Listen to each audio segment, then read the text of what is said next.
The House of the Seven Gables, written by Nathaniel Hawthorne, read for you by Mrs. J. Chapter 5. May and November. Phoebe Pyncheon slept, on the night of her arrival, in a chamber that looked down on the garden of the old house. It fronted towards the east, so that at a very seasonable hour a glow of crimson light came flooding through the window, and bathed the dingy ceiling and paper hangings in its own hue. There were curtains to Phoebe's bed, a dark antique canopy, and ponderous festoons of a stuff which had been rich and even magnificent in its time, but which now brooded over the girl like a cloud, making a night in that one corner, while elsewhere it was beginning to be day.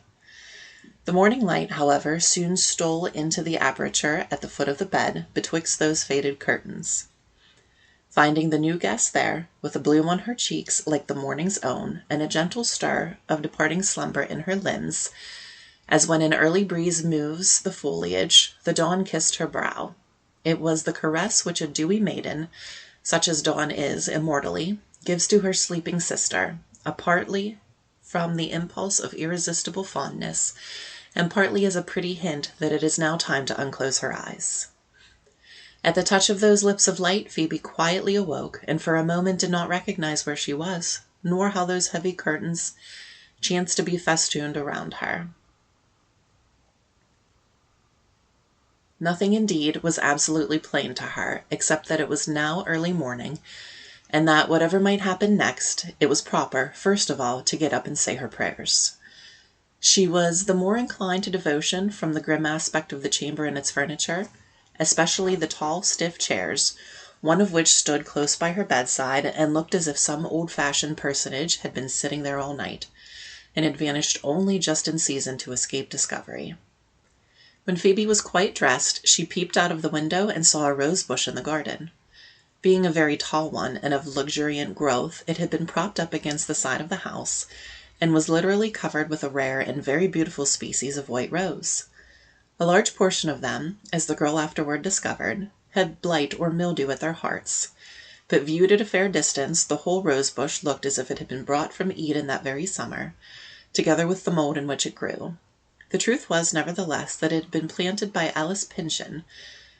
She was Phoebe's great-great-grand-aunt, in soil which, reckoning only in its cultivation as a garden plat, was now unctuous with nearly 200 years of vegetable decay.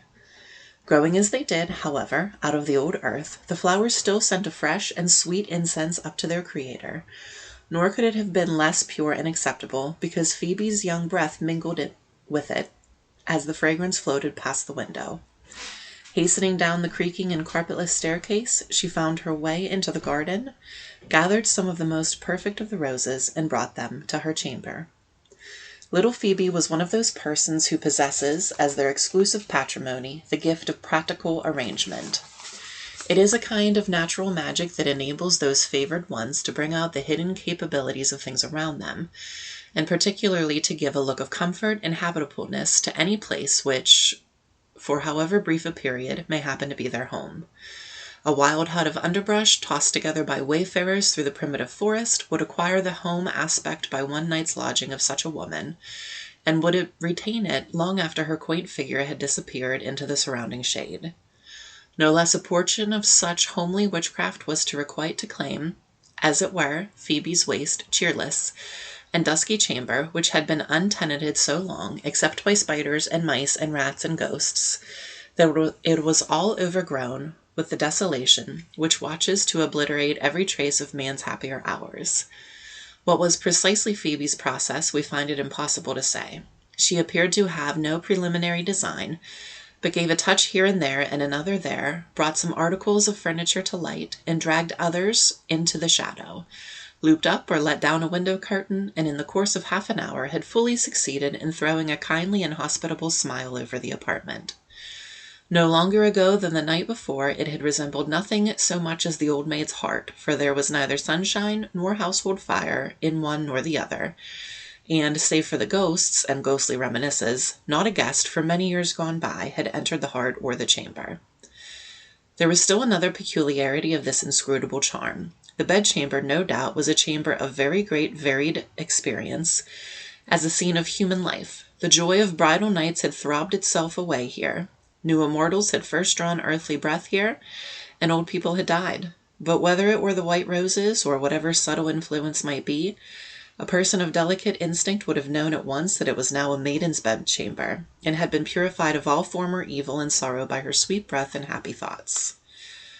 Her dreams of the past night, being such cheerful ones, had exorcised the gloom, and now haunted the chamber in its stead. After arranging matters to her satisfaction, Phoebe emerged from her chamber with a purpose to descend again into the garden.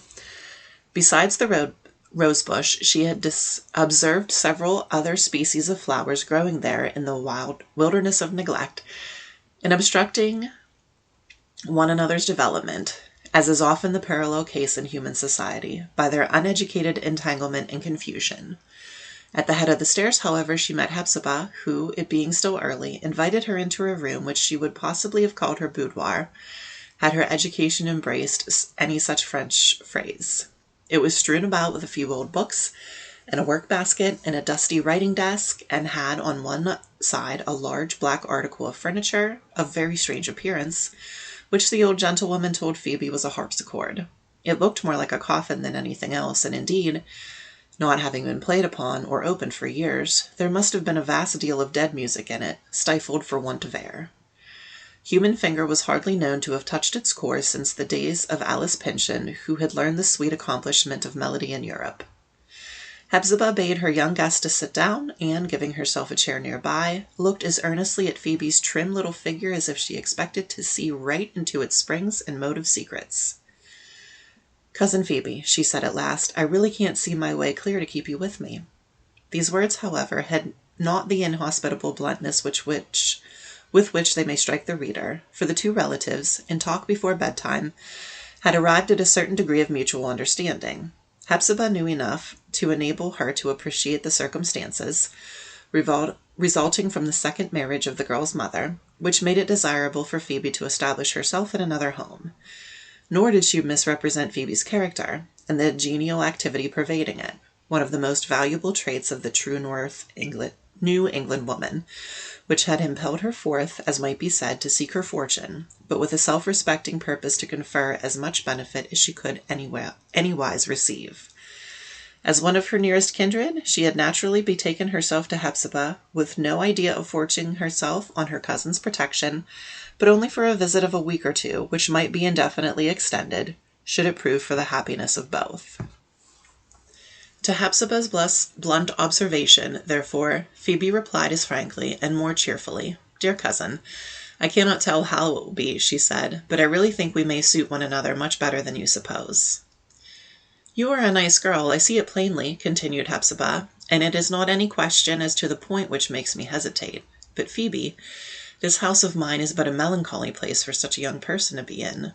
It lets in the wind and rain, and the snow too, and the garret in the upper chambers, in winter time, but it never lets in the sunshine. And as for myself, you see what I am, a dismal and lonesome old woman, for I begin to call myself old, Phoebe, whose temper, I am afraid, is none of the best, and whose spirits are as bad as can be.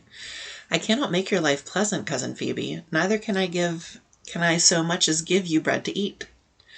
"You will find me a cheerful little body," answered Phoebe, smiling, and yet with a kind of gentle dignity.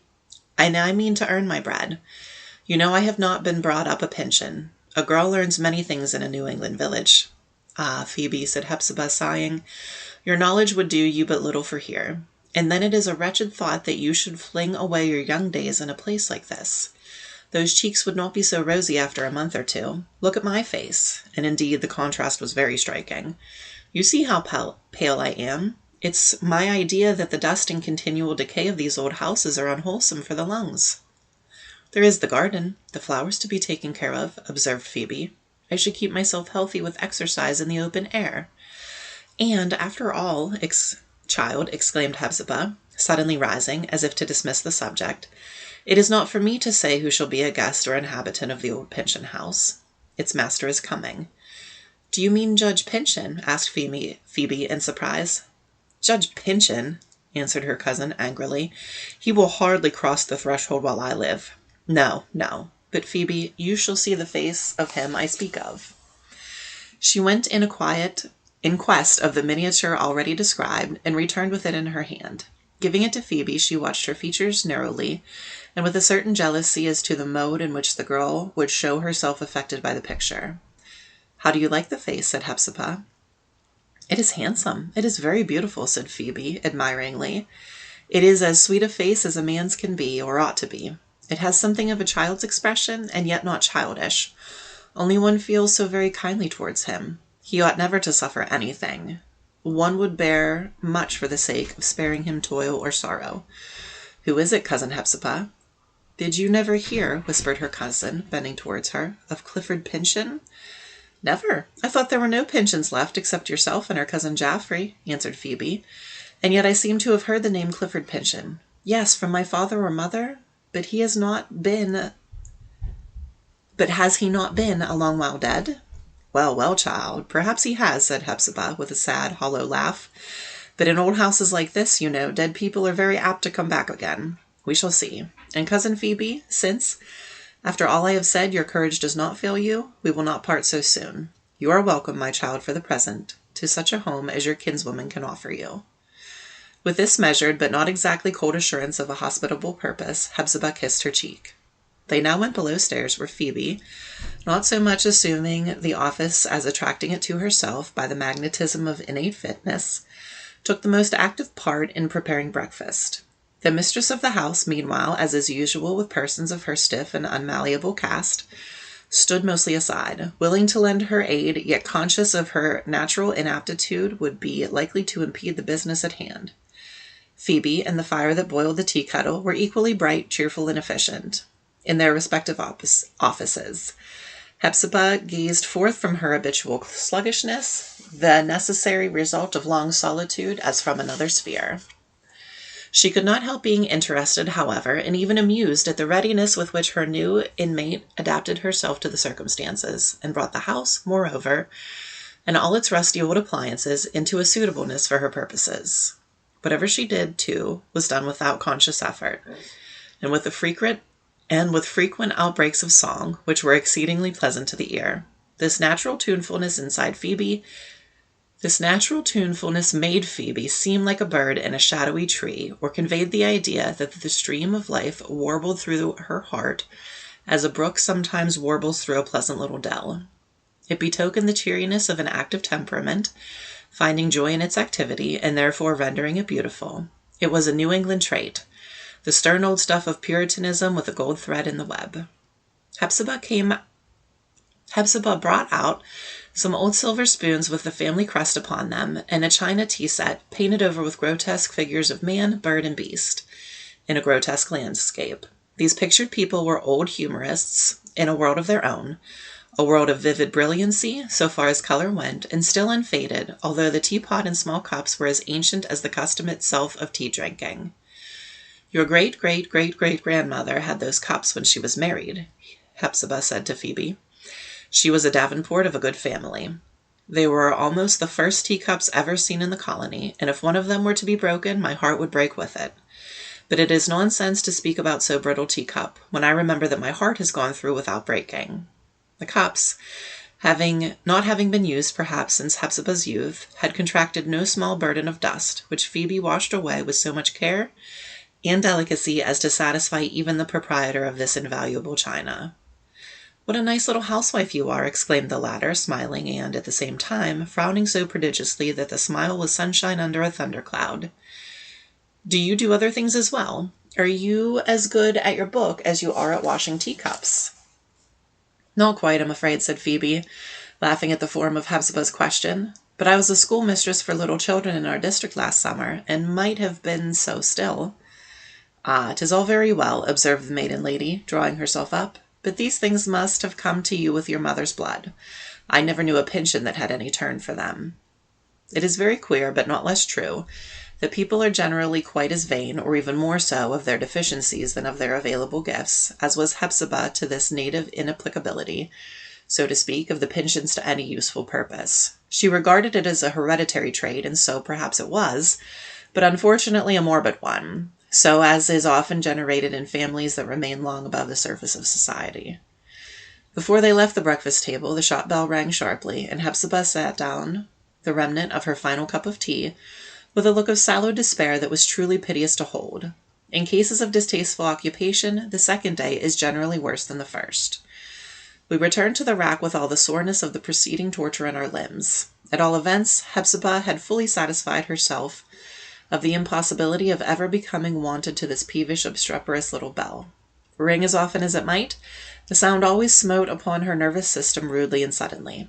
And especially now, while, with her crested teaspoons and antique china, she was flattering herself with the idea of gentility, she felt an unspeakable disinclination to confront a customer. "Don't trouble yourself, dear cousin," cried Phoebe, starting to get up. "I am shopkeeper today." "You, child!" exclaimed Hepzibah.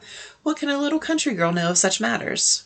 "Oh, I have done all the shopping for the family in our village store," said Phoebe, "and I have had a table at a fancy fair, and made better sales than anybody. These things are not to be learned. They depend upon a knack that comes, I suppose," added she, smiling, "with one's mother's blood. You shall see that I am as nice a little saleswoman as I am a housewife." The old gentlewoman stole behind Phoebe and peeped from a passageway into the shop to note how she would manage the undertaking.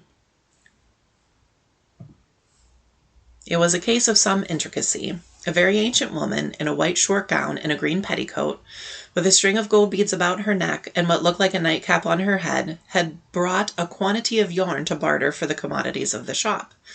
She was probably the very last person in town who still kept the time-honored spinning wheel in constant revolution. It was worthwhile to hear the croaking and hollow tones of the old lady and the pleasant voice of Phoebe mingling in one twisted thread of talk, and still better to contrast their figures, so light and bloomy, so decrepit and dusky, with only the counter betwixt them, in one sense, but more than 80 years in another. As for the bargain, it was wrinkled slyness and craft pitted against native truth and sagacity. "Was not that well done?" asked Phoebe, laughing when the customer was gone. "Nicely done indeed, child," answered Hepzibah. "I could not have gone through with it nearly so well. As you say, it must be a knack that belongs on your mother's side. It is a very genuine admiration that with which persons too shy or too awkward to take a due part in the bustling world regard the real actors in life's story scenes. So genuine, in fact, that the former are usually fain to make it palatable to their self-love by assuming that these active and forcible qualities are incompatible with others, which they choose to deem higher and more important. Thus, Hepzibah was well content to acknowledge Phoebe's vastly superior gifts of shopkeeper. She listened with compliant ear to her suggestion of various methods whereby the influx of trade might be increased and rendered profitable without a hazardous outlay of capital.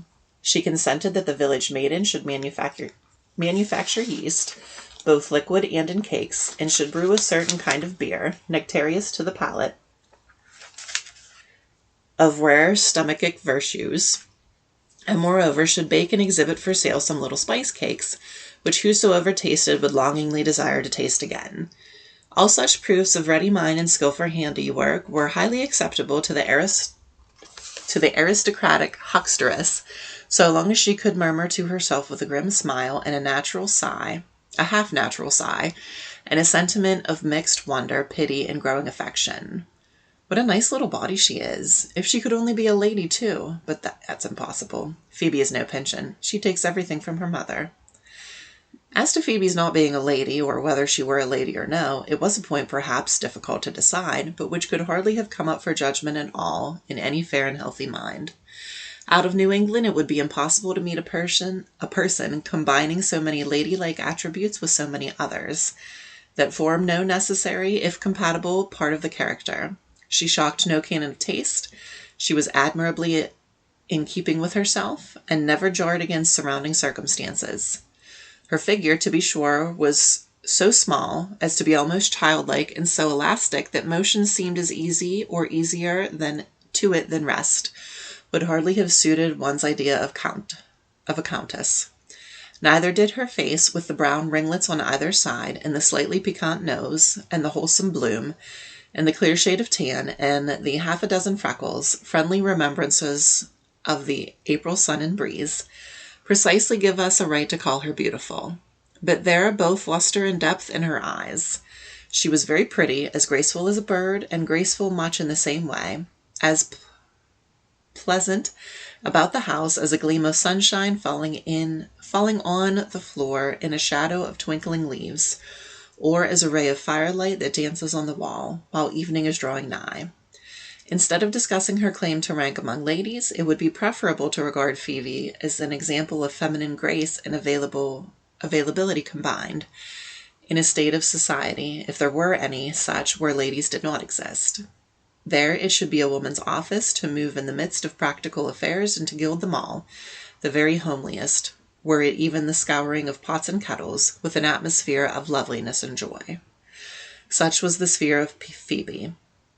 To find the born and educated lady, on the other hand, we need to look no farther than Hepzibah, our forlorn old maid, in her rustling and rusty silks, with her deeply cherished and ridiculous consciousness of long descent, her shadowy claims to princely territory, and, in a way of accomplishment, her recollections, it may be, of having formerly thrummed a harpsichord, and walked a minuet, and worked an antique tapestry stitch on her sampler. It was a fair parallel between new plebeianism and old gentility. It rarely seemed as if the battered visage of the House of the Seven Gables, black and heavy-browed, as it still certainly looked, must have shown a kind of cheerfulness glimmering through its dusky windows as Phoebe passed to and fro in the interior. Otherwise, it is impossible to explain how the people of the neighborhood so soon became aware of the girl's presence. There was a great run of custom setting steadily in from about 10 o'clock until towards noon, relaxing somewhat at dinner time, but recommencing in the afternoon, and finally dying away half an hour or so before the long day's sunset. One of the staunchest patrons was little Ned Higgins, the devourer of Jim Crow and the Elephant, who, today, had signaled his omnivorous prowess by swallowing 2 dromedaries and a locomotive. Phoebe laughed as she summed up her aggregate of sales upon the slate, while Hepzibah, first drawing on a pair of silk gloves, reckoned over the sordid accumulation of copper coin, not without silver intermixed, that had jingled into the... "We must renew our stock, Cousin Hepzibah," cried the little saleswoman. "The gingerbread figures are all gone, and so are those Dutch wooden milkmaids, and most of our other playthings. There has been constant inquiry for cheap raisins, and a great cry for whistles, and trumpets, and Jew's harps, and at least a dozen little boys have asked for molasses candy. And we must contrive to get a peck of russet apples, late in the season as it is. But, dear cousin, what an enormous heap of copper! Positively a copper mountain." "Well done, well done, well done," quoth Uncle Venner, who had taken occasion to shuffle in and out of the shop several times in the course of the day. "Here's a girl that will never end her days at my farm. Bless my girl, what a brisk little soul." "Yes, Phoebe is a nice girl," said Hepzibah, with a scowl of austere approbation. "But, Uncle Venner, you have known the family a great many years. Can you tell me whether there was ever a Pyncheon whom she takes after?"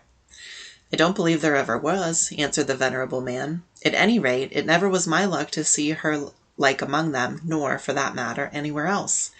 And I've seen a great deal of the world, not only in people's kitchens and backyards, but at street corners and on the wharves and in other places where my business calls me. And I'm free to say, Miss Hepzibah, that I never knew a human creature do her work so much like the one of God's angels as this child Phoebe does." Uncle Venner's eulogium, if it appear rather too high-strained for the person and occasion, had, nevertheless, a sense in which was both subtle and true. There was a spiritual quality in Phoebe's activity. The life of the long and busy days, spent in occupations that might so easily have taken a squalid and ugly aspect, had been made pleasant, and even lovely, by the spontaneous grace with which these homely duties seemed to bloom out of her character, so that labor, while she dealt with it, had the easy and flexible charm of play. Angels do not toil, but let their good works grow out from them, and so did Phoebe. The 2 relatives, the young maid and the old one, found time before nightfall, in the intervals of trade, to make rapid advances toward affection and confidence.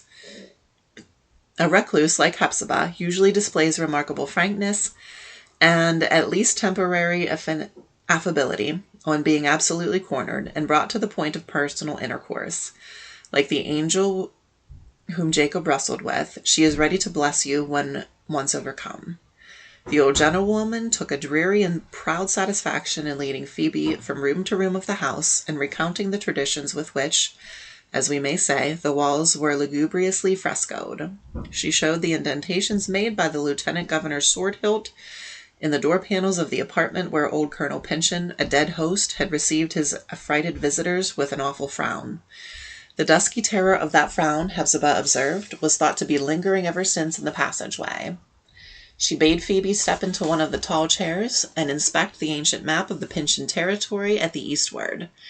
In a tract of land on which she laid her finger there existed a silver mine, a locality of which precisely pointed out in some memoranda of Colonel Pyncheon himself, but only to be made known when the family claim should be recognized by government. Thus, it was more for the interest of all New England that the Pyncheons should have justice done them. She told, too, how there was undoubtedly an immense treasure of English guineas hidden somewhere about the house, or in the cellar, or possibly in the garden. "If you should happen to find it, Phoebe," said Hepzibah, glancing aside at her with a grim yet kindly smile, "we will tie up the shop bell for good and all." "Yes, dear cousin," answered Phoebe, "but in the meantime I hear somebody ringing it." When the customer was gone, Hepzibah talked rather vaguely and at great length about a certain Alice Pyncheon, who had been exceedingly beautiful and accomplished in her lifetime 100 years ago. The fragrance of her rich and delightful character still lingered about the place where she had lived, as a dried rosebud scents the drawer where it has withered and perished. This lovely Alice had met with some great and mysterious calamity, and had grown thin and white, and gradually faded out of the world. But even now she was supposed to haunt the house of the Seven Gables, and, a great many times, especially when one of the Pyncheons was to die, she had been heard playing sadly and beautifully on the harpsichord. One of these tunes, just as it had sounded from her spiritual touch, had been written down by an amateur of music. It was so exquisitely mournful that nobody to this day could bear to hear it played, unless when a great sorrow had made them know the still profounder sweetness of it. "Was it the same harpsichord that you showed me?" inquired Phoebe. "The very same," said Hepzibah. "It was Alice Pyncheon's harpsichord. When I was learning music, my father would never let me open it. So, as I could only play on my teacher's instrument, I have forgotten all my music long ago." Leaving these antique themes, the old lady began to talk about the daguerreotypist, whom, as he seemed to be a well-meaning and orderly young man, and in narrow circumstances, she had permitted to take up residence in one of the Seven Gables. But, on seeing more of Mr. Holgrave, she hardly knew what to make of him. He had the strangest companions imaginable. Men with long beards, and dressed in linen blouses, and other such new-fangled and ill-fitting garments. Reformers, temperance lecturers, and all manner of cross-looking philanthropists. Community men, and come-outers, as Hepzibah believed, who acknowledged no law, and ate no solid food, but lived on the scent of other people's cookery, and turned up their noses at the fair.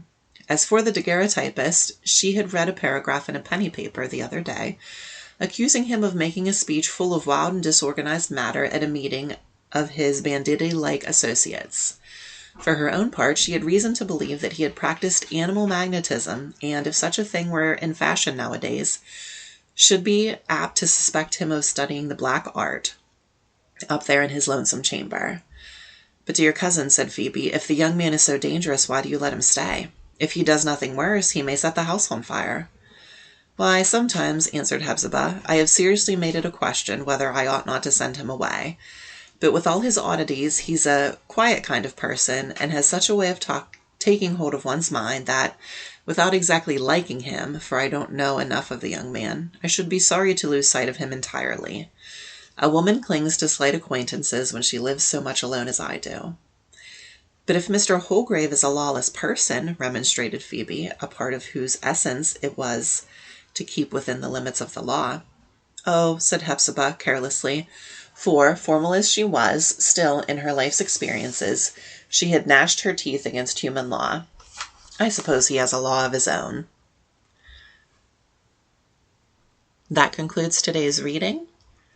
Please like and share the video with anybody you know who enjoys audiobooks or would like to hear Nathaniel Hawthorne's story. Stay tuned for Chapter 6, Mull's Well. This is Mrs. J signing off. See you next time.